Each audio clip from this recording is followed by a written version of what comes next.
So welcome again all of you in our tutorial crack board. तो हम लोगों ने 2 लेक्चर कंप्लीट कर चुके हैं ट्रिग्नोमेट्री का। आज जो है हम लोग लेक्चर 3 पढ़ेंगे और शायद आज हम लोगों का कंप्लीट भी हो जाएगा इंट्रोडक्शन टू ट्रिग्नोमेट्री। इसके बाद आज हम लोग एनसीईआरटी का एक एक्सरसाइज भी सॉल्व करने वाले हैं। फर्स्ट एक्सरसाइज जो है 8.1 उसको हम लोग पूरा क्वेश्चन सॉल्व करेंगे जितना तक हो सके। एंड मैं आप लोग से फिर से एक रिक्वेस्ट कर रहा हूं कि अगर आप लोगों को मेरा वीडियो अच्छा लग रहा होगा, अगर पढ़ाई समझ में आ रहा होगा, कंसेप्ट समझ में आ रहा होगा, तो आप लाइक, सब्सक्राइब और शेयर ज़रूर कीजिएगा और हमारे चैनल को प्रमोट भी कीजिएगा। नाउ जैसे हम लोगों ने पिछले 2 लेक्चर में क्या पढ़ा है, पिछले 2 लेक्चर में हम लोगों ने बेसिक ट्रिग्नोमेट्रिक पढ़ा।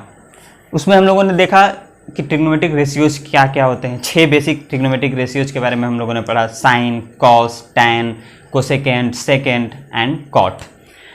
उसका एक फॉर्मूला भी हम लोगों ने देखा। सचिन कैप्टन तेंदुलकर, पाकिस्तान भूखा प्यासा एंड हिंदुस्तान हरा भरा वाला, उसको आप लोग याद रखोगे।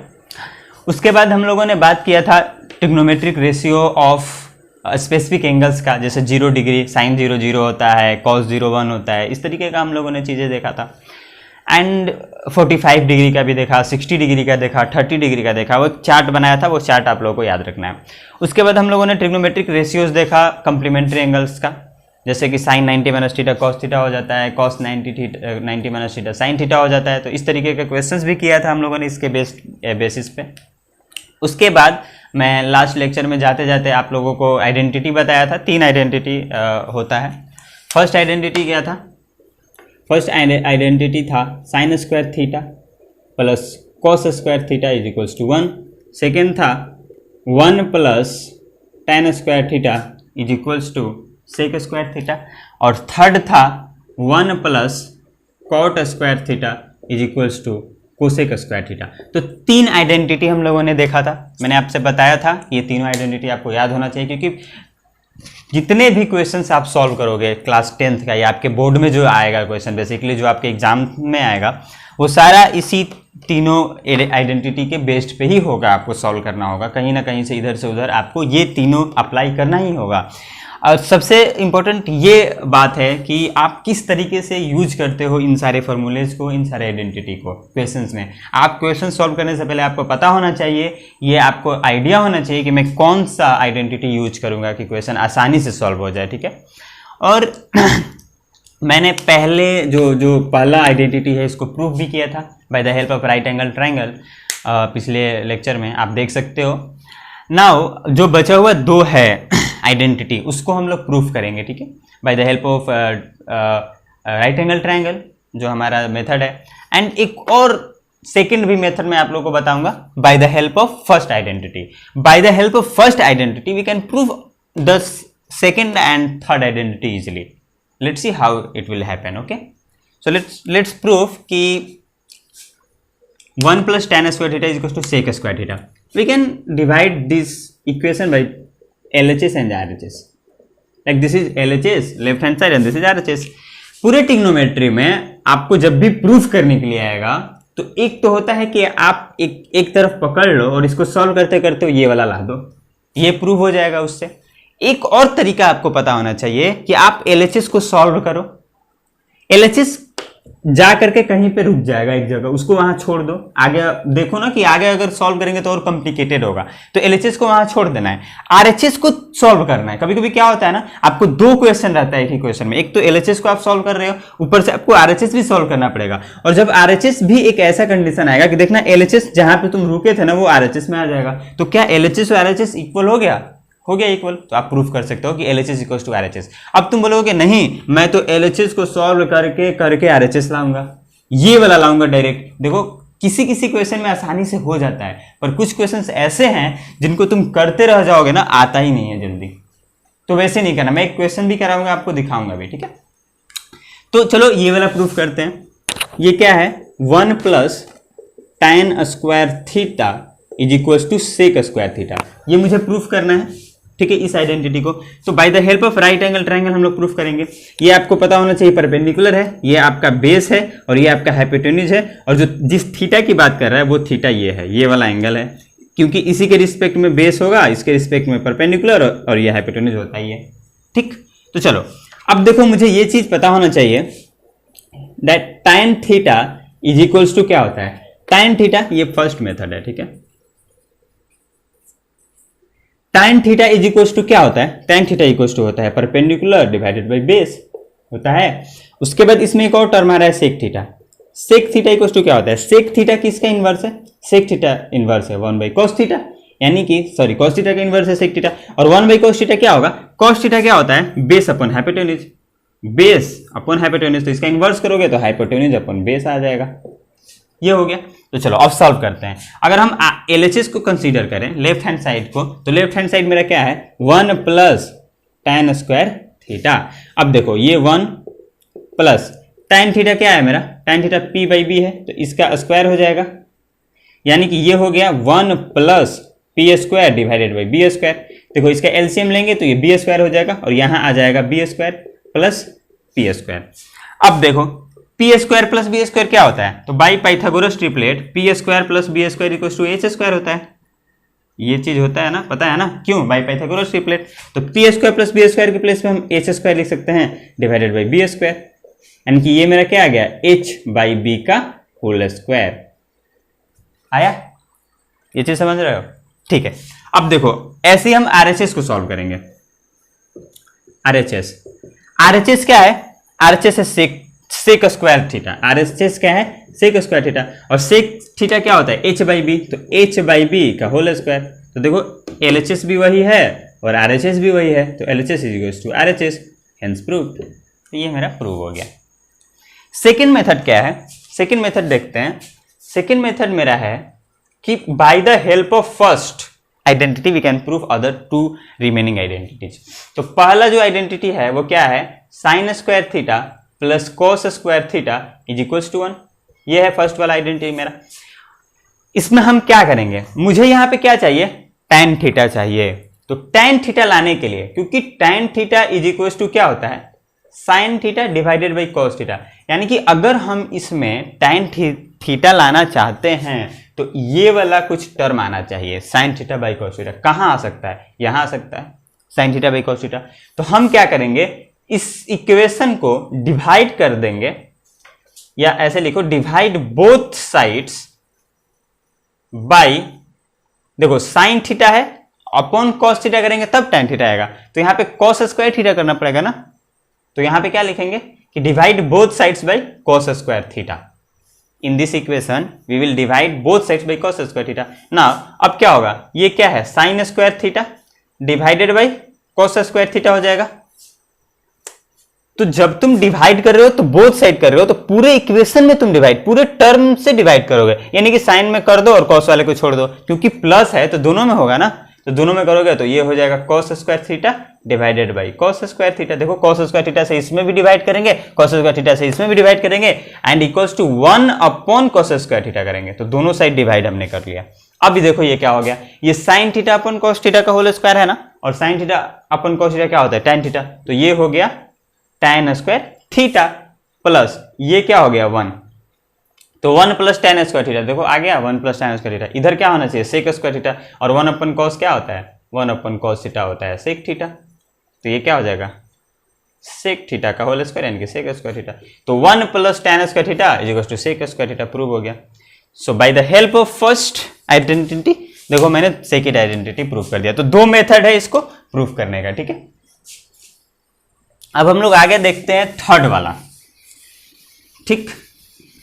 तो जो थर्ड वाला आइडेंटिटी है उसको भी राइट एंगल ट्रायंगल के हेल्प से इसी तरीके से जैसे मैंने किया वैसे हम लोग प्रूफ कर सकते हैं। मैं आपको फर्स्ट सेकेंड मेथड बताता हूं। फर्स्ट मेथड है कि राइट एंगल ट्रायंगल ड्रॉ करो और उसको सॉल्व कर लो, वो हो जाएगा। सेकेंड मेथड क्या है, सेकेंड मेथड है कि by the help of first identity prove third identity. तो फर्स्ट आइडेंटिटी मेरा क्या है sine square theta plus cos square theta is equal to 1, first identity, ठीक है। अब इस बार हम क्या करेंगे, क्योंकि इस बार मुझे कॉट लाना है, तो कॉट लाने के लिए, क्योंकि कॉट थीटा इक्वल्स टू क्या होता है cos theta divided by sine theta, ये होता है। यानी कि इस बार मुझे साइन थीटा से नीचे साइन थीटा वाला टर्म आना चाहिए। तो उस बार मैंने कॉस स्क्वायर थीटा से डिवाइड किया था ना, तो इस बार मैं क्या करूंगा divide both sides by sine square theta. चलो करो, साइन स्क्वायर थीटा, देखो क्या होता है, तो sign square theta divided by sine square theta, मैंने कर दिया साइन स्क्वायर थीटा से divide, plus cos square theta divided by sine square theta, और 1 अपॉन साइन स्क्वायर थीटा, देखो सब में साइन स्क्वायर थीटा से डिवाइड कर दिया, ये sine theta upon sine theta 1 आ गया, प्लस ये देखो cos theta by sine theta है ना, cos theta by sine theta क्या होता है, cot थीटा होता है, तो स्क्वायर करोगे तो क्या होगा, cot square theta equals to 1 upon sine square theta, 1 upon sine theta क्या होता है कोसेक थीटा होता है, तो ये क्या हो जाएगा कोसेक स्क्वायर थीटा, तो ये देखो प्रूव हो गया। तो इस तरीके से हम तीनों आइडेंटिटी को क्या कर सकते हैं, प्रूफ कर सकते हैं। ओके ठीक है, इतना समझ में आ गया। नाउ हम लोग कुछ क्वेश्चंस करेंगे इसके बेस्ड पर, उसके बाद हम एनसीईआरटी का फर्स्ट एक्सरसाइज सॉल्व करेंगे। ठीक है,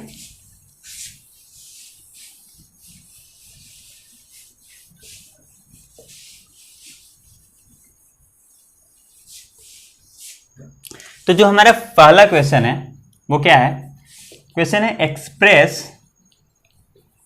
cos A tan A and sec A in terms of sine A. ये आपका क्वेश्चन है, इसको सॉल्व करना है कि आप cos A को tan A को sec A को चेंज कीजिए या इसको एक्सप्रेस कीजिए साइन ए के फॉर्म में। साइन ए के फॉर्म में लिखने का क्या मतलब होता है कि जैसे मान लो एक तरफ cos A है, तो जब इसको इक्वल करेंगे तो जो इसके बाद इसके जो मतलब इसका जो वैल्यू होगा वो सिर्फ साइन के फॉर्म में आएगा, कॉस वाला टर्म ही नहीं रहेगा, सारा कुछ साइन में कन्वर्ट हो जाएगा। तो इसको बोलते हैं एक्सप्रेस कर देना किसी एक ट्रिग्नोमेट्रिक टर्म को या रेशियो को दूसरे ट्रिग्नोमेट्रिक रेशियो के फॉर्म में एक्सप्रेस करने को बोलते हैं। ठीक है, so let's see how we can do it. So आपको एक फॉर्मूला पता है that sine square A plus cos square A is equal to 1। तो by the help of this identity we can express any trigonometric ratio in the other trigonometric ratio. तो इसके लिए मैं क्या करूंगा कि देखो, क्योंकि मुझे कॉस ए को कन्वर्ट करना है साइन ए में, इसलिए कॉस स्क्वायर ए को इधर रखेंगे लेफ्ट हैंड साइड और साइन स्क्वायर को उधर भेज देंगे, तो 1 माइनस साइन स्क्वायर ए हो जाएगा, होगा। ठीक है, 1 माइनस साइन स्क्वायर ए हो गया। अब देखो, अगर हम यहां कॉस ए लिखें तो कॉस ए जब हम लिखेंगे तो स्क्वायर वाला टर्म इधर जाएगा, तो जब स्क्वायर वाला टर्म इधर जाएगा तो ये रूट में हो जाएगा, होगा, और ये कितना हो जाएगा 1 माइनस साइन स्क्वायर ए। तो देखो कॉस ए कंप्लीटली कन्वर्ट हो गया साइन ए के फॉर्म में।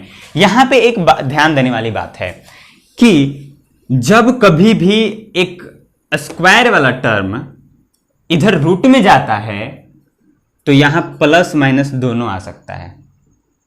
ये इसका क्या मतलब है, इसका मतलब है कि कॉसेक का value under root 1 minus sine square भी हो सकता है, या कॉसेक का value minus under root of 1 minus sine square भी हो सकता है।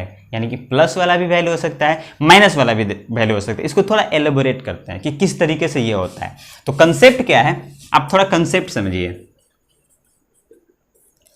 कि अगर मान लो a एक कोई नंबर है और हम इसका स्क्वायर करते हैं तो मान लो b आता है, तो जब भी a लिखेंगे, जब भी क्या लिखेंगे a लिखेंगे और जब इधर रूट चढ़ाएंगे b पर तो ये प्लस माइनस दोनों वैल्यू देगा।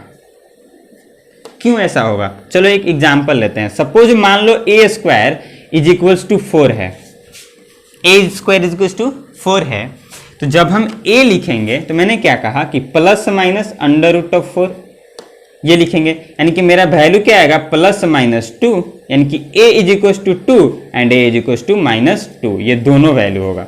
क्यों होगा, देखो भाई साहब, अगर हम इस इक्वेशन में a इज इक्वल्स टू 2 रखते हैं तो 2 का square is equals to 4, satisfy कर रहा है इक्वेशन।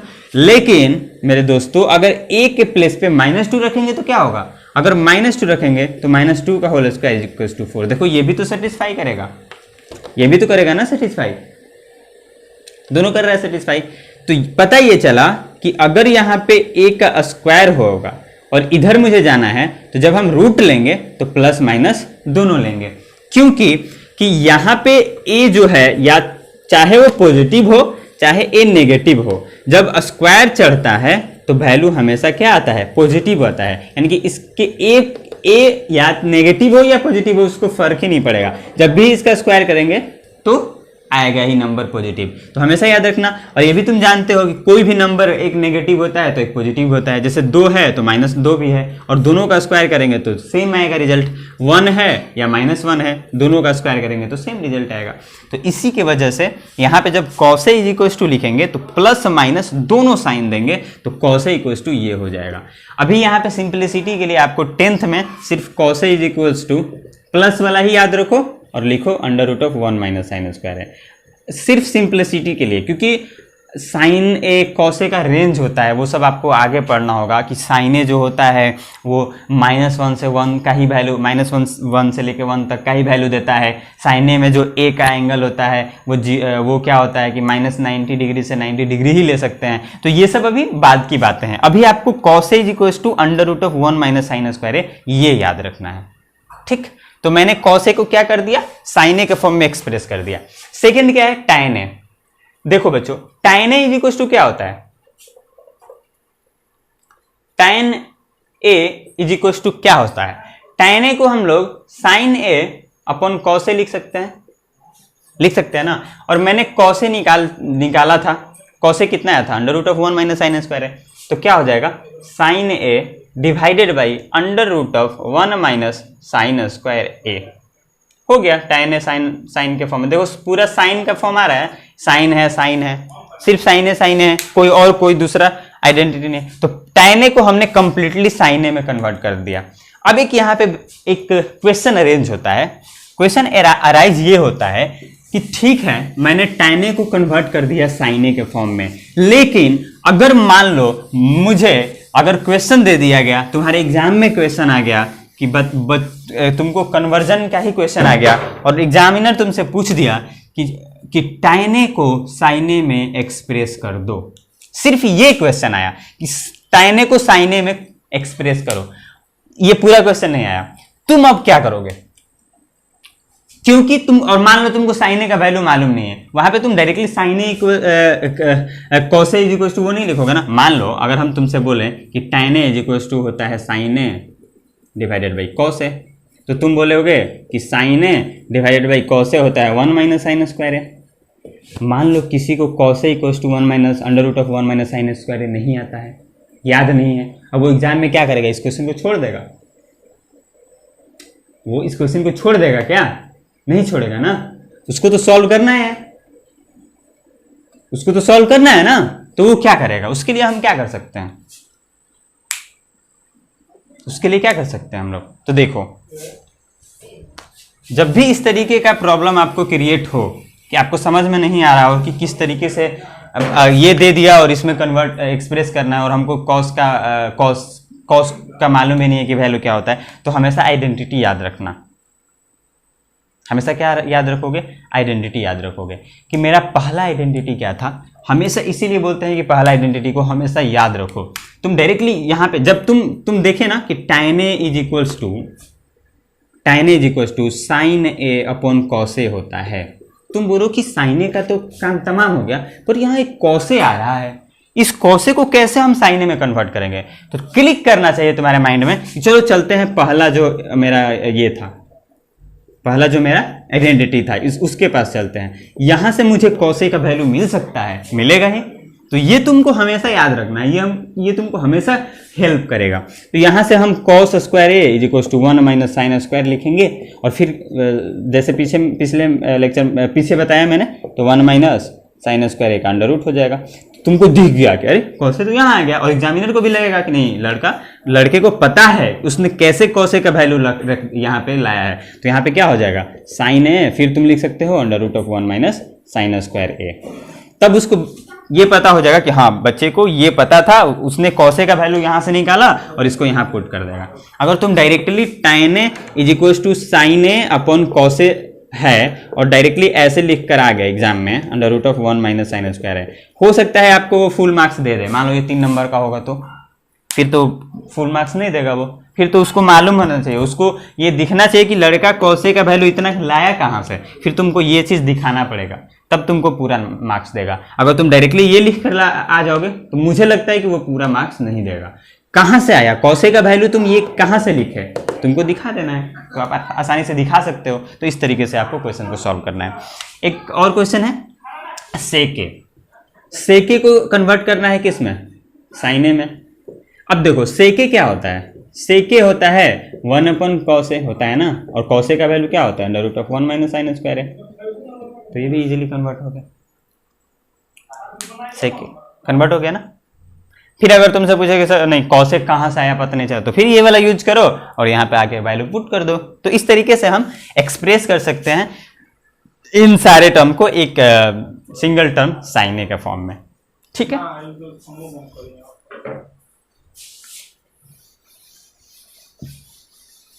चलो इसके बाद हम लोग एक और क्वेश्चन लेंगे।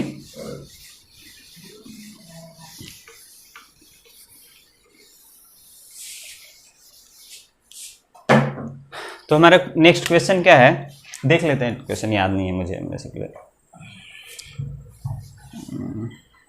कौन सा कराऊं। चलो एक और क्वेश्चन कर लेते हैं। क्वेश्चन है cot A - cos A upon cot A plus cos A is equals to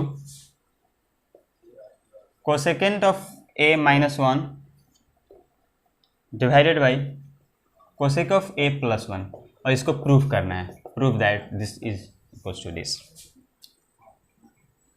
ठीक है, इसको प्रूफ करते हैं। कैसे होगा प्रूफ? तो मेरा क्वेश्चन का अप्रोच क्या होना चाहिए कि जब हम प्रूफ करने जाएं तो किस तरीके से, मैं आपको मेथड बताऊं, क्योंकि मैं आपको सारा क्वेश्चन तो सॉल्व नहीं करा सकता हूं, तो कुछ कंसेप्ट बता देता हूं, कुछ आइडियाज कि कैसे क्वेश्चन को सॉल्व किया जाता है। ठीक है, तो इसमें हम देखेंगे कि इधर कोसेक का टर्म आ रहा है, इधर क्या आ रहा है? कोसेक का टर्म, और इधर कोसेक का तो टर्म ही नहीं है लेफ्ट हैंड साइड में, तो मुझे कोसेक का टर्म तो लाना ही पड़ेगा। सो कोसेक कैसे आएगा? तो सबसे पहले हम क्या करेंगे कि इसमें जो कॉटे है ना, इसको साइन कॉस में हम चेंज कर लेते हैं। तो कॉटे को हम क्या लिख सकते हैं? cos A divided by sine A। दिखेगा, फिर तुमको दिखने लगेगा माइनस cos A। वैसे ही नीचे भी करेंगे तो नीचे हो जाएगा cos A divided by sine A plus cos A। अब देखो कॉमन निकालने आता है ना, आई होप कि सबको कॉमन निकालने आता है। मान लो अगर AB - B है और तुमसे बोला जाए इसमें से B को कॉमन निकाल लो, तो B को कॉमन निकालने का मतलब क्या होता है कि B को बाहर निकाल लेना इस दोनों में से। तो जब इसमें से B बाहर निकला तो A बच जाएगा माइनस, इसमें से B बाहर निकला तो 1 बच जाता है। तो ऐसे कॉमन निकाला जाता है, तो ये आता होगा आई होप। ठीक है, वैसे ही देखो अगर हम इसमें से cos A को बाहर निकाल लें, क्योंकि cos A इसमें भी है और cos A इसमें भी है, नीचे भी cos A इसमें भी है और इसमें भी है, तो अगर हम cos A को बाहर निकाल लें ऊपर से तो क्या बचेगा? 1/sin A बचेगा। अरे यहाँ cos A निकल गया तो 1 बचा ना, और नीचे sin A तो रहेगा ही, वो तो नहीं निकलेगा, तो वो sin A तो बोलेगा मैं तो यहीं पर रहने वाला हूँ, और माइनस यहाँ cos A पूरा निकल गया तो क्या बचा? 1 बचा, जब कुछ नहीं तो 1। वैसे ही नीचे भी cos A को निकालोगे ना तो यहाँ 1/sin A होगा और +1 हो जाएगा यहाँ पे। देखो ये cos A काट सकते हैं ना, काट सकते हैं, अभी तो 10th में काट सकते हैं। ठीक है, तो काट दिया मैंने, बचा क्या? और 1/sin A क्या होता है? कोसेक A होता है। 1/sin A क्या होता है? Cosec A। तो देखो cosec of A -1 divided by cosec of A + 1, देखो बराबर आ गया इसके, तो प्रूव हो गया। ठीक है, तो इस तरीके से हम क्वेश्चन को सॉल्व करेंगे। उसके बाद जो एक और क्वेश्चन कर लेते हैं, उसके बाद मैं NCERT कराऊंगा। एक और क्वेश्चन करते हैं, ठीक है।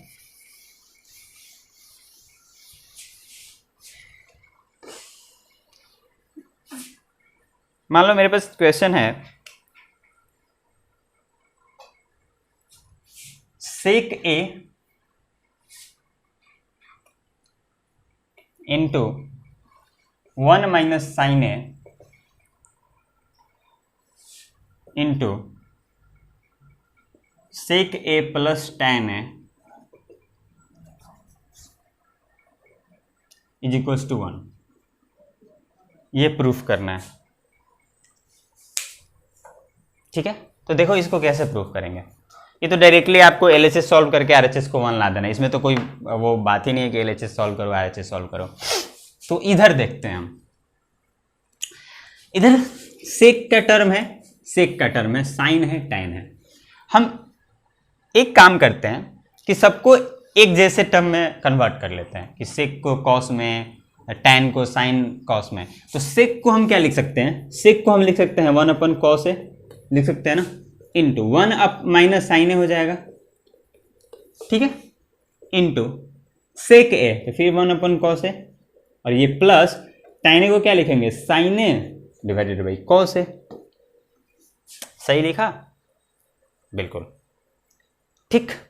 अब देखो, अब हम आगे सॉल्व करते हैं 1/cos ए, इसको सॉल्व करेंगे, इसको भी रहने देते हैं। ये क्या है 1 माइनस साइन ए, ये देखो इसका एलसीएम क्या होगा, cos ए होगा, तो ऊपर बच जाएगा 1, इससे डिवाइड करोगे तो 1 बचेगा, 1 को 1 से मल्टीप्लाई करोगे तो 1 आएगा, तो 1 प्लस cos साइन ए। ये समझ पा रहे हो? देखो अगर तुम ध्यान से देखोगे तो कुछ कुछ है इस क्वेश्चन में। यहाँ पे देखो, यहाँ पे 1 माइनस साइन ए और 1 प्लस साइन ए वाला दो टर्म ऊपर दिख रहा है, उसको एक साथ कर लो ना, 1 माइनस साइन ए इंटू 1 प्लस साइन ए, एक साथ कर सकते हैं ना। और नीचे क्या दिख रहा है, cos A multiply by cos ए, ये दिख रहा है मुझे नीचे। अब देखो आपको पता होगा कि a plus B into A minus B क्या होता है, A square minus B square. तो यहाँ पे हम ये देखो a प्लस बी, ए अगर 1 है और b साइन ए है तो a plus B into A minus B है, तो A square minus B square वाला फॉर्मूला यूज होगा। तो यहाँ पे ए स्क्वायर 1 ही होगा, माइनस बी स्क्वायर यानी कि साइन स्क्वायर है। ये कैसे आया, तो using a plus B into A minus B is equal to A square minus B square, ठीक है। तो 1 माइनस साइन स्क्वायर ए हो गया। अब यहाँ देखो क्या हो गया, कॉस स्क्वायर ए हो जाएगा, cos A into cos A cos square ए। अब देखो फिर से यहाँ पे मेरा फर्स्ट आइडेंटिटी यूज होने वाला है, 1 माइनस साइन स्क्वायर ए क्या होता है, कॉस स्क्वायर ए होता है। बोले वो ये कैसे हो गया, तो होता है ना sine square A plus cos square A is equal to 1 होता है। तो अगर हम क्या करें कि साइन स्क्वायर ए को उधर भेजें तो cos square A is equal to क्या लिख सकते हैं, 1 माइनस, तो ये वाला बोले थे ना कि याद रखना है, तो 1 माइनस साइन स्क्वायर ए, देखो फर्स्ट आइडेंटिटी का यूज हो रहा है। तो 1 माइनस साइन स्क्वायर ए को क्या लिख सकते हैं, कॉस स्क्वायर ए लिख सकते हैं, और नीचे भी कॉस स्क्वायर ए है, कट जाएगा 1 आ जाएगा, ये आपका हेंस प्रूव हो गया, ठीक। तो इस तरीके से हम क्वेश्चंस को सॉल्व कर सकते हैं। देखो बच्चों अभी मैंने कुछ क्वेश्चंस कराया, सारा क्वेश्चंस कराना पॉसिबल नहीं है, और भी सारे क्वेश्चंस कराएंगे, एक्सरसाइज में कराएंगे, एक्सरसाइज में जितने भी क्वेश्चंस होंगे ना उन सबको सॉल्व करेंगे। तो आपका सबसे पहला ये काम है कि जैसे मैंने जैसे जैसे लेक्चर में पढ़ाऊंगा ना, तो जो टॉपिक में पढ़ाता जाऊंगा, जो टॉपिक में पढ़ाता जाऊंगा उसका आप कम से कम मिनिमम से मिनिमम 10 क्वेश्चन जाके घर पे करो। पूछोगे 10 क्वेश्चन कहाँ से आएगा, आप अगर क्वेश्चन ढूंढने लगोगे तो आपको 100 क्वेश्चन मिल जाएगा एक स्पेसिफिक टॉपिक का। तो आप ढूंढो क्वेश्चन, मिनिमम 10 क्वेश्चन करो हर टॉपिक का। जब आप क्वेश्चंस करोगे, देखो पढ़ने अगर पढ़ रहे हो तो स्मार्ट तरीके से पढ़ो, और स्मार्ट तरीके से पढ़ने का क्या मतलब होता है कि आप हर टॉपिक वाइज टॉपिक पढ़ो, ठीक है, और उस टॉपिक से रिलेटेड आप क्वेश्चंस जरूर करो। 10 क्वेश्चंस, आपको अगर ज़्यादा टाइम, लॉकडाउन है ज़्यादा टाइम मिल रहा है तो 15 क्वेश्चंस करो, आपका वो टॉपिक पूरा स्ट्रांग हो जाएगा। फिर आपको उस टॉपिक से कहीं से भी क्वेश्चन पूछा जाएगा तो आप उसको आसानी से सॉल्व कर सकते हो। और याद रखना कि जितना ज़्यादा तुम प्रैक्टिस करोगे ना उतना ही फायदा होगा। होता क्या है कि एग्जाम्स में कभी कभी क्या होता है ना कि हूबहू क्वेश्चन आ जाता है, एनसीईआरटी का हूबहू क्वेश्चन आ जाएगा एग्जाम में। तो अगर एक और बेनिफिट ये भी मिलता है कि क्वेश्चन पहले से तुम करे रहोगे तो एक तो रहेगा कि तुमको आइडिया रहेगा क्वेश्चन को सॉल्व करने का, आसानी से एग्जाम में सोचना नहीं पड़ेगा। दूसरी बात, हो सकता है सेम क्वेश्चन आ जाए तो आसानी से तुम लिख लोगे, फिर तो फुल मार्क्स आएगा, ठीक है। तो इतना क्वेश्चन हो गया। अब हम लोग एनसीईआरटी का एक्सरसाइज 8.1 करेंगे, ठीक है, ओके।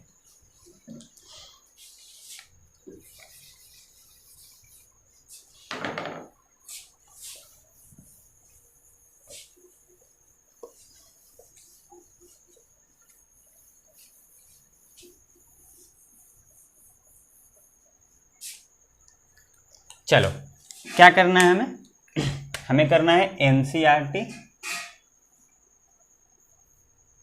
एक्सरसाइज 8.1 का सारा क्वेश्चन।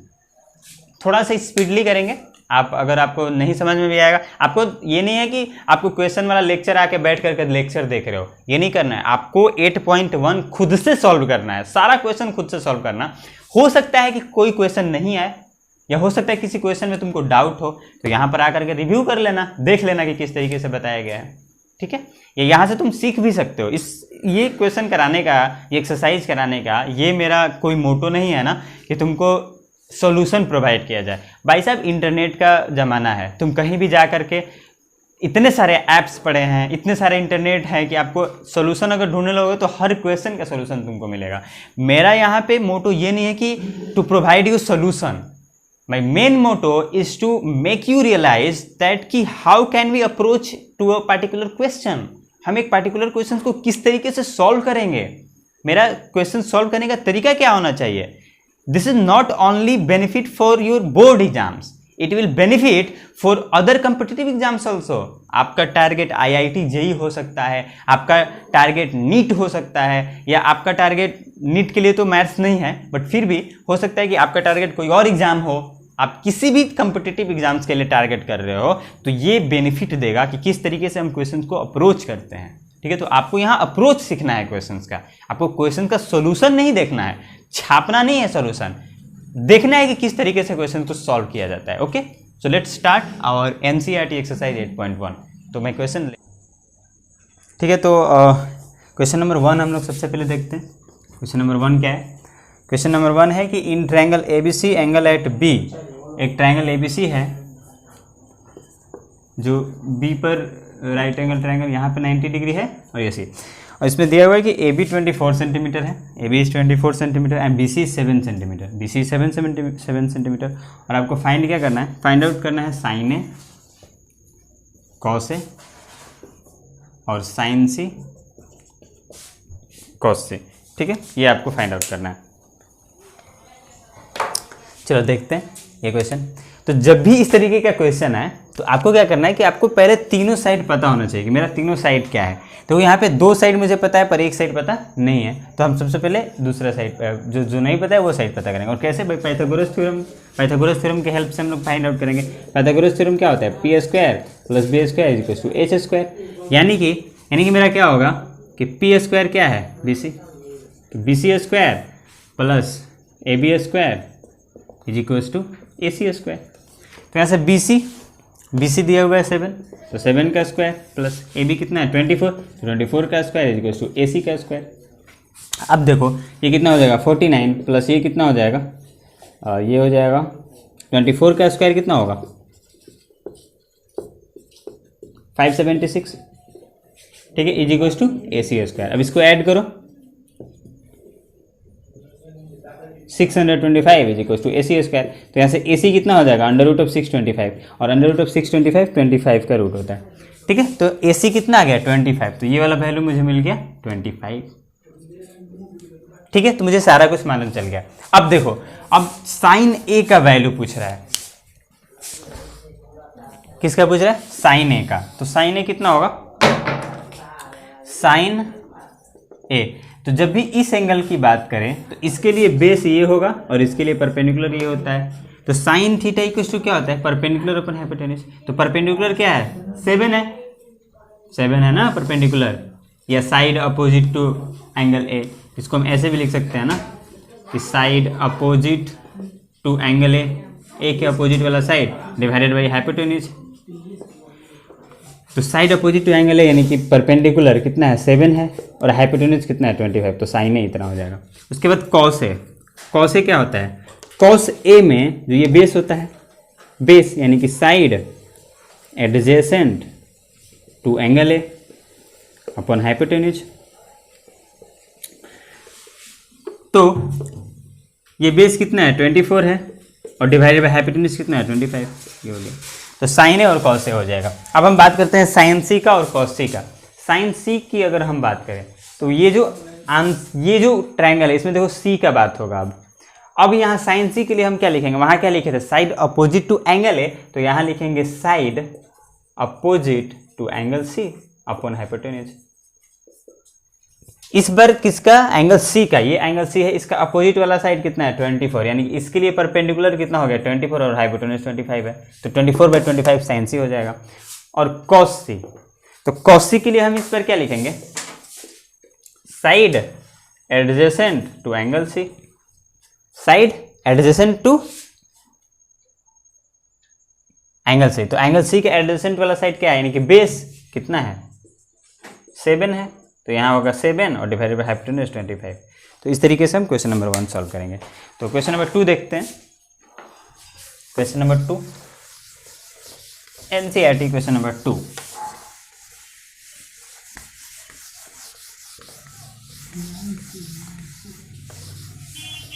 देखो क्वेश्चन नंबर 2 क्या है। क्वेश्चन नंबर 2 है कि एक फिगर दिया हुआ है। क्वेश्चन नंबर 2 में फिगर कुछ इस तरीके से दिया हुआ है, ठीक है, और ये P है, Q पे 90 डिग्री है और ये R है। PQ का वैल्यू 12 सेंटीमीटर दिया हुआ है और PR का वैल्यू 13 सेंटीमीटर दिया हुआ है, और आपसे पूछ रहा है tan P minus cot R। ठीक है, करते हैं इसको सॉल्व। ये देखो किस तरीके से इसको सॉल्व करेंगे। तो यहाँ पे भी हमको एक साइड नहीं दिया हुआ है, तो इस साइड का वैल्यू हम लोग फाइंड आउट करेंगे सबसे पहले कि इस साइड का वैल्यू क्या होगा। तो यहाँ देखो पाइथागोरस थ्योरम का यूज से हम लोग इसको फाइंड आउट कर सकते हैं। यानी कि हम क्या लिख सकते हैं, PQ square plus QR square is equals to PR square लिख सकते हैं ना। तो PQ कितना है 12, तो 12 स्क्वायर प्लस QR निकालना है तो QR square is equals to PR कितना है 13, तो 13 का स्क्वायर हो जाएगा। तो यहाँ से QR स्क्वायर इक्वल्स टू कितना आएगा 13 का स्क्वायर 169 और ये कितना है 144 है ना। तो इस 144 को उधर भेजोगे तो माइनस 144 हो जाएगा। ठीक है, तो ये कितना आ जाएगा 25। तो QR कितना आ जाएगा 5√25 यानी कि 5 सेंटीमीटर। तो QR यानी कि ये वाला आ जाएगा 5 सेंटीमीटर। अब आपको क्या लिखना है, tan P लिखना है। तो tan P, ये है tan P, मतलब ये है P वाला एंगल, इसका साइड अपोजिट ये वाला होगा और एडजेसेंट साइड ये होगा। तो tan की अगर हम बात करें तो tan थीटा इक्वल टू क्या होता है, परपेंडिकुलर अपॉन बेस। इस P के लिए, इस एंगल के लिए परपेंडिकुलर क्या होगा, opposite side, opposite to angle P, opposite to angle P कितना है 5 है, तो ये 5 जो है परपेंडिकुलर होगा, तो ये 5 हो जाएगा और बेस क्या होगा 12, तो 5/12 हो जाएगा। अब देखो, अब दूसरा क्या है cot R।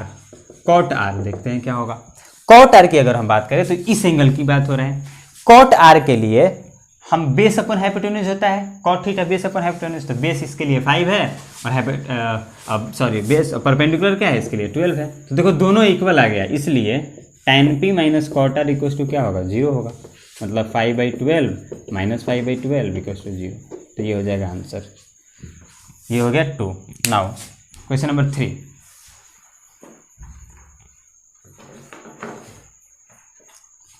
ठीक है, क्वेश्चन नंबर 3 देखो।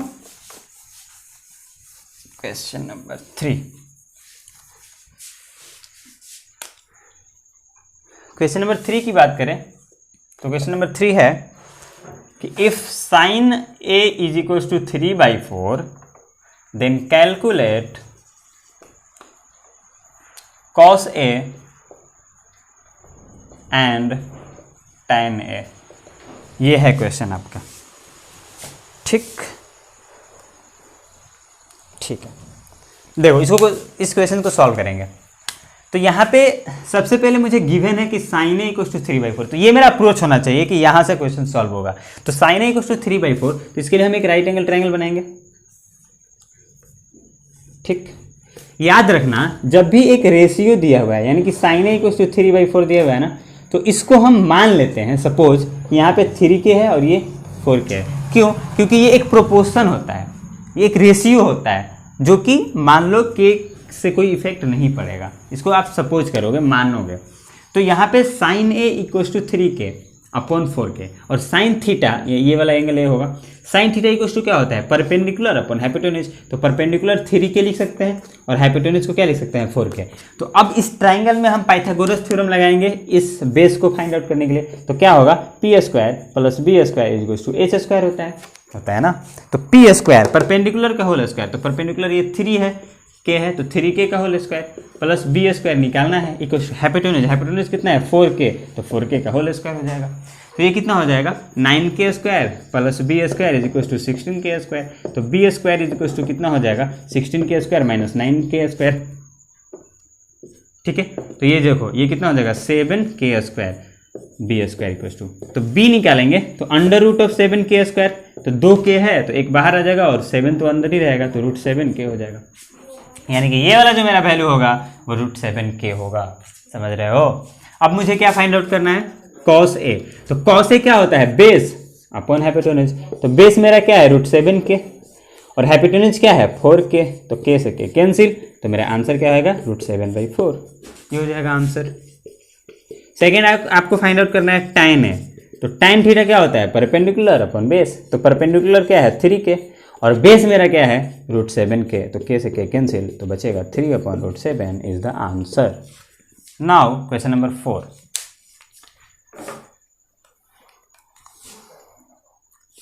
ठीक है, क्वेश्चन नंबर 4 देखो।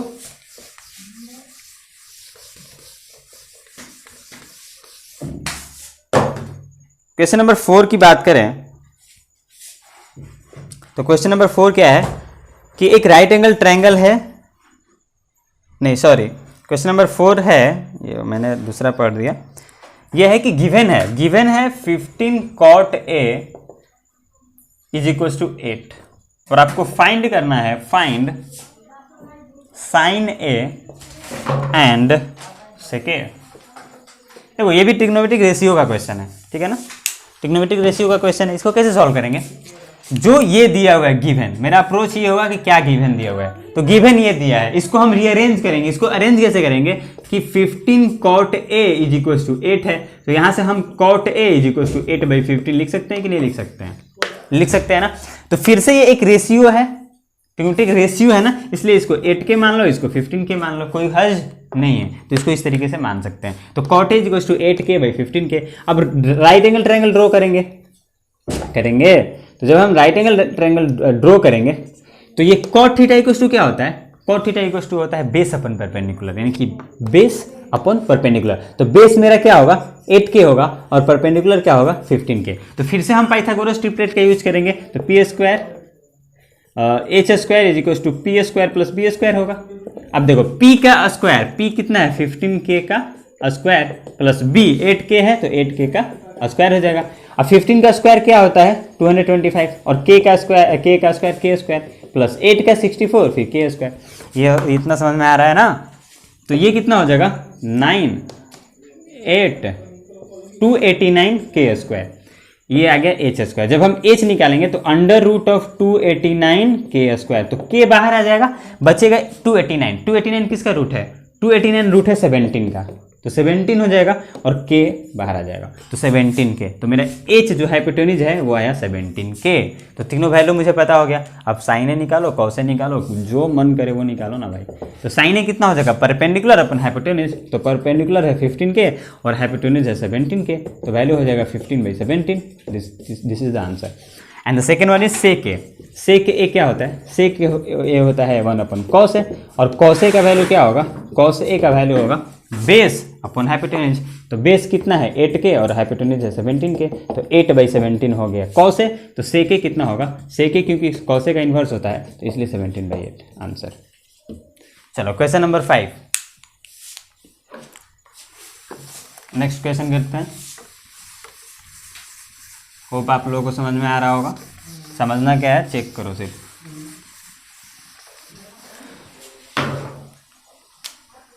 क्वेश्चन नंबर 5 क्या है? क्वेश्चन नंबर 5 है कि given sec theta equals to, दिया हुआ है sec theta is equals to 13/12, calculate all trigonometric ratios. ये दिया हुआ है और बाकी आपको सारा ट्रिग्नोमेट्रिक रेशियो निकालना है, ठीक है? ये हमारा लास्ट क्वेश्चन होगा, बाकी का क्वेश्चन हम लोग नेक्स्ट लेक्चर में करेंगे। तो ये वाला क्वेश्चन मैंने कराया था, इस तरीके का क्वेश्चन फर्स्ट लेक्चर में देखोगे ट्रिग्नोमेट्रिक रेशियोज का, तो ये वाला क्वेश्चन वहाँ पे कराया हुआ है, ठीक है? लेकिन एक्सरसाइज में है तो इसको भी करा देते हैं। देखो सेक थीटा इक्वल टू 13/12, फिर से एक रेशियो दिया हुआ है, फिर से k मान के करेंगे, तो sec theta is equal to 13k divided by 12k मान सकते हैं। अब सेक थीटा को ड्रॉ करो। सेक थीटा क्या होता है? Sec theta is equals to 1/cos theta होता है, और cos थीटा क्या होता है? cos थीटा होता है बेस अपॉन हाइपोटेन्यूज होता है ना। तो बेस अपॉन हाइपोटेन्यूज का अपोजिट क्या हो जाएगा, हाइपोटेन्यूज अपॉन बेस, यानी कि हाइपोटेन्यूज अपॉन बेस। तो हाइपोटेन्यूज क्या है, हाइपोटेन्यूज है 13 के, और बेस क्या है, बेस है 12 के। फिर से यहाँ पाइथागोरस ट्रिपलेट लगाएंगे तो hypotenuse square is equal to P square plus B square हो जाएगा। हाइपोटेन्यूज कितना है 13, तो 13 के का स्क्वायर इक्वल टू परपेंडिकुलर निकालना है प्लस बेस कितना है 12 के, तो 12 के का होल स्क्वायर हो जाएगा। 13 का 169 होता है और K square is equal to P square plus ये 144 हो जाएगा के स्क्वायर, समझ रहे हो। तो इधर आके 144 सब्ट्रैक्ट होगा तो इधर बचेगा 25 K square is equal to P square. कुछ गलत नहीं हो रहा है ना, ठीक है। तो यहाँ से देखो P जब हम लोग निकालेंगे, तो जब हम लोग P निकालेंगे तो ये under root of 25 K square हो जाएगा, यानी कि 5 के हो जाएगा, यानी कि ये वाला आंसर कितना आया, 5 के आया, ठीक है।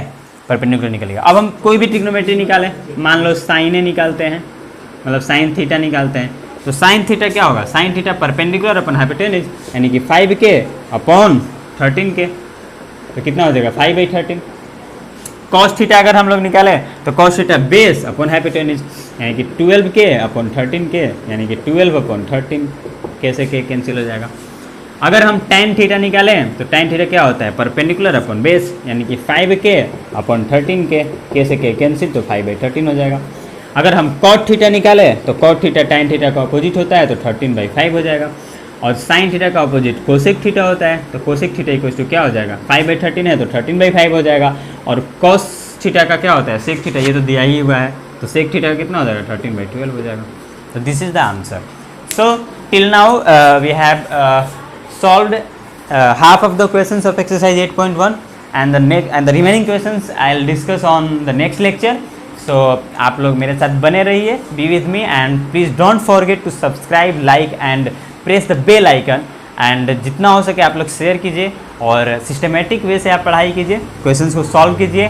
और अगर आपको डाउट होता है तो कमेंट बॉक्स में आप डाउट भी मेंशन कर सकते हैं, आप हमारे व्हाट्सएप ग्रुप को भी ज्वाइन कर सकते हैं। So thank you so much, let's meet in the next lecture.